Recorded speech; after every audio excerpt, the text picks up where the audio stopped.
형이 너무 좋아하는 곳이었어요, 여기. 너무 감사드립니다.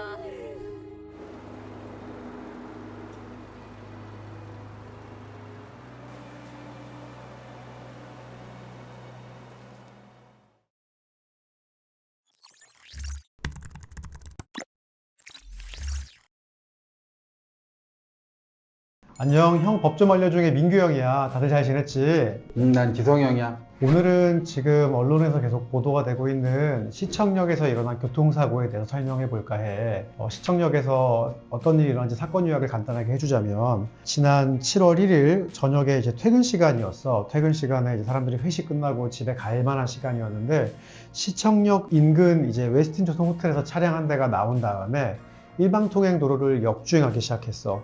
그리고 엄청난 속도로 달리면서 왼쪽에 있던 인도를 덮쳤고, 그로 인해서 잇따라 사람들을 들이받고 승용차 2대를 최종적으로 추돌하고 나서야 멈췄던 사건이야.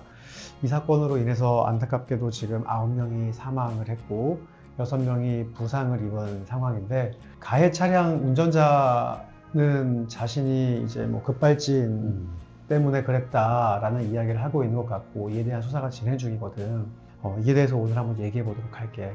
일단은 뭐 언론을 통해서 워낙에 많이 다뤄진 사건이라 다들 잘 아는 사건일 테지만 CCTV 혹시 이거 본 적 있습니다. 난 봤어, 사실. 정말로 쏜 살같이 지나간다라는 그렇죠. 표현이 정말 딱 맞을 정도로 차가 정말로 빠르게 지나가더라고. 그래서 정말로 당시에 보행자들, 피해자들은 피할 겨를도 없었을 것 같아.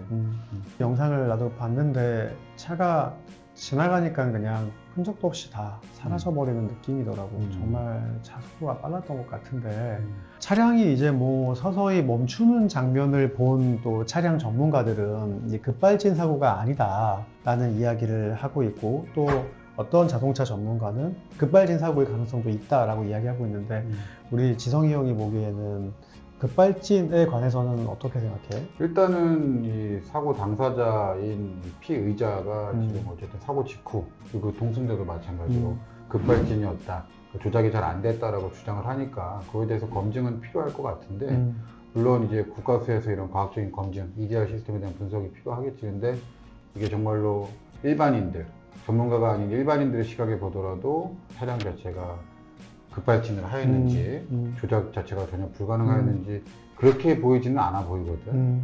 어쨌든 그 부분은 과학적인 검증이 필요할 것 같아.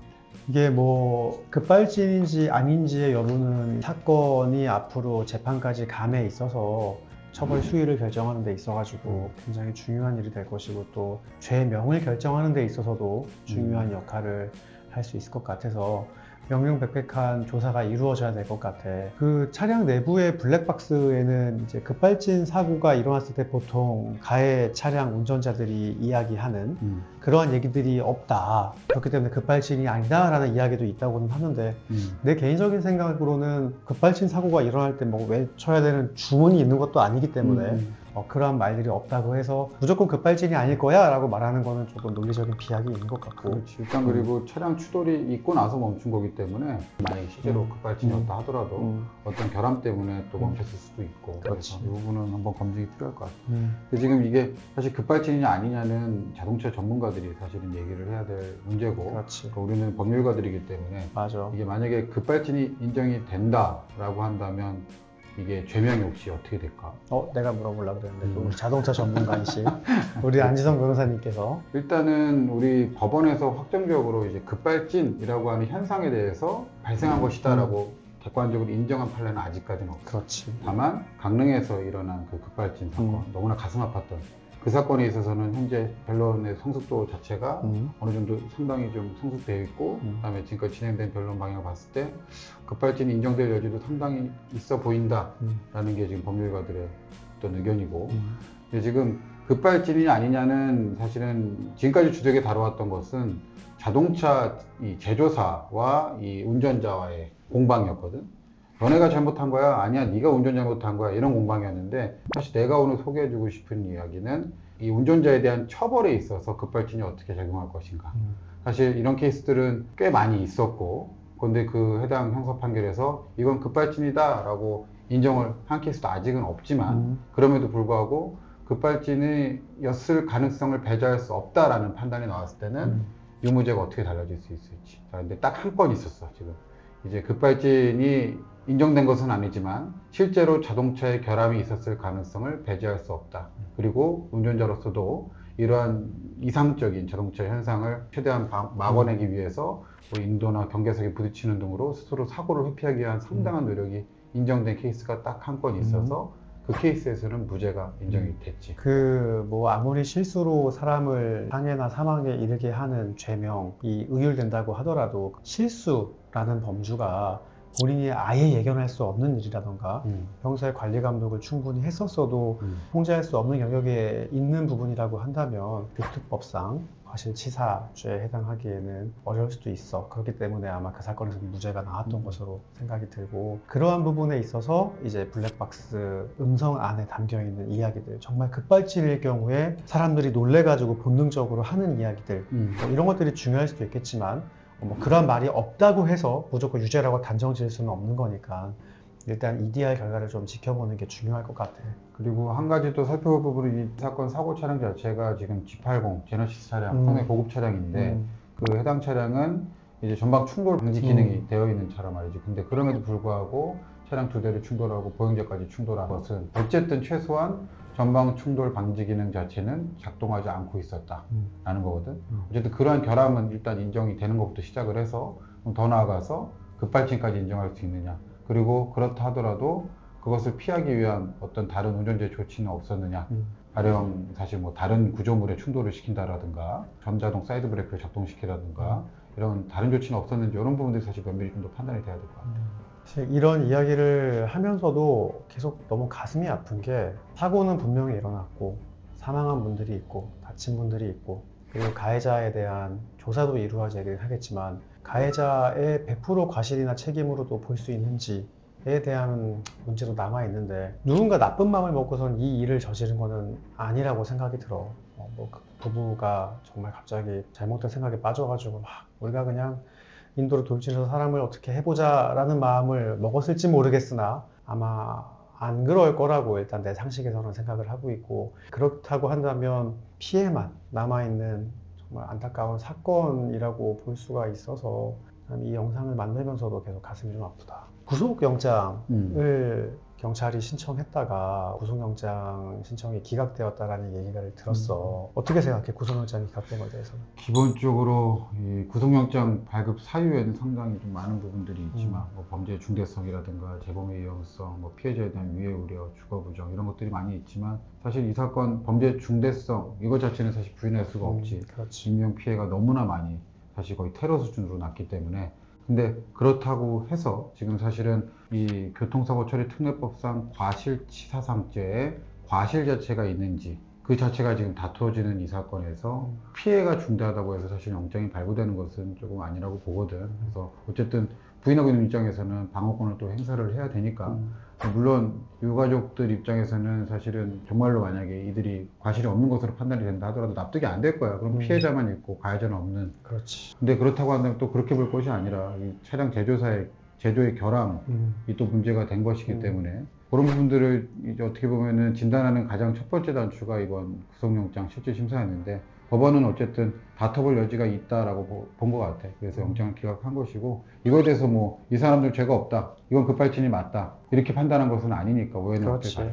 유무죄와 상관없이 이제 구속영장이라는 제도는 뭐 대표적으로 증거인멸의 우려가 있거나 도주의 우려가 있으면 영장이 발부되는 것인데, 가해 차량의 운전자와 조수석에 동승하고 있던 그 배우자도 지금 다쳐가지고 병원에서 치료를 받고 있는 것으로 내가 알고 있어.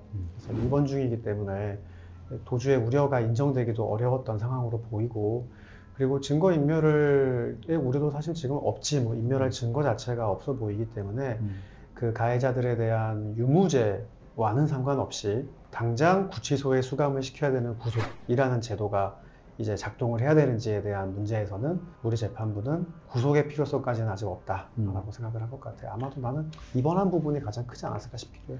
가령 만약에 술에 조금이라도 취해 있던 상황이었다라든가 아니면 뭐 한때 이제 루머 이제 가짜뉴스로 돌았던 부부가 싸움 중에 이런 일이 벌어났다든가 이런 경위가 만약에 사실로 밝혀졌으면 구속이 됐겠지. 근데 그런 게 아직 밝혀진 게 없기 때문에 영장이 발부가 안 된 거니까 그건 오해가 없었으면 좋겠고, 또 하나 이제 사실 지금 또 이슈가 되는 부분들이 이런 사고가 나면 당연히 요즘에 음주 측정이라든가 마약류 검사를 하게 되는데 그렇지. 그 측정 자체가 상당한 시간이 흐른 뒤에서나 이루어졌다. 이게 사실 뭐 얼마 전에도 세간을 떠들썩하게 이제 했던 김어준 케이스에서도 김어준 사실은 사건. 나왔던 문제인데 왜 이렇게 음주 측정 자체가 늦었냐, 그로 인해서 혈중 알코올 농도 희석된 거 아니냐라고 하는 비판도 있거든. 이거에 대해서는 어떨까 의견이? 그렇게 큰 사고가 났을 때는 피해자분들에 대한 조치라던가 그리고 가해 차량 운전자와 동승자도 많이 다쳤을 거라고 예상이 되기 때문에 그분들에 대한 구호 활동을 하다 보면 시간이 속절없이 흘러가 버리는 경우가 많이 있는 것 같기는 해. 이제 와서 돌이켜 봤을 때 왜 그 다친 사람한테 빨리 체열해가지고 음주를 했냐 안 했냐를 밝혀내지 못했냐라고 말하는 거는 쉽지만 그 사고의 경위를 파악하기가 쉽지 않았던 그 초기 시점에는 이게 뭐 누가 어떤 일로 발생이 된지에 대한 원인 규명을 아무도 못하고 다 혼돈스러운 상황이기 때문에 어려울 거라고 생각이 들어. 기본적으로 음주 측정이라고 하는 것은 체열에 의한 측정은 2차적인 거고 호흡 측정에 의한 방식이 원칙적인 건데, 우리 운전하시는 구독자분들 음주 측정 한 번쯤 해봤을 거야. 더더더더 불라고 하는. 근데 그 측정 자체가 사실은 호흡을 상당히 강한 강도로 그치. 꽤 오랜 시간 뱉어내야 되기 때문에 지금 알려진 바에 따르면 해당 운전자는 갈비뼈 골절로 인해서 이제 호흡이 좀 상당히 곤란한 상태였다.